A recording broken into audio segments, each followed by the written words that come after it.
So, coming up after Easter, we're going to be going towards what's called the Wars of the Roses, a couple of circuitous routes round it, but that's where we're going to end up. And it's a great bit of history, to be honest with you, particularly if you like mad, violent kings, because we're going to get a few of them.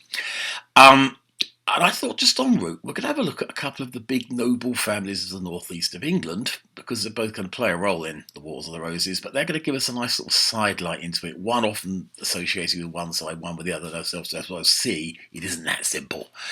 Anyway, this family are called the Nevilles. Okay, and what I want to end up with is what's called Richard Neville, the Earl of Warwick, known to history as Warwick the Kingmaker, and is a very big cheese in the Wars of the Roses. What I want to do is trace his family right back to when we first meet it, and that gives us a bit of the history of the North East, a bit of the way to understanding which noble families are created, the way in which you go from being a significant family, as we'll see, this is actually an English family, to then being one of the big, great names of England. So we've got to begin right back in the right place, right time, or in this case, the north, at the time of the conquest, the Norman conquest. You probably know that William was in the end not that keen on Anglo-Saxon nobles, Anglo-Saxon earls and the like. They did,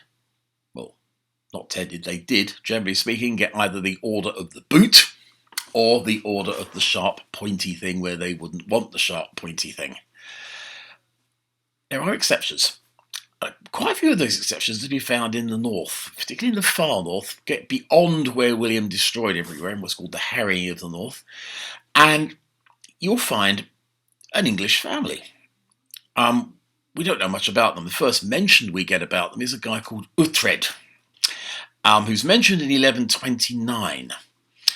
This is claimed by the Nevilles, if you like, as the English ancestor of their family. What we learn about Uhtred is that Uhtred was the father of Dolphin.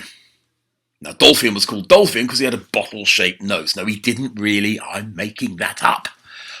What we do know about Dolphin was he held the manor of Staindrop in 1129, and he got the manor from the Prior of Durham. He's like the number 2 to the bishop. He ran the monastery bit of the Durham Cathedral. And therefore, he's a landed family. He's a significant landed family, but the interesting thing is they're English. However, if you want to make it big in the world of Norman England, you ain't going to be English. And you need a couple of other things as well. More in our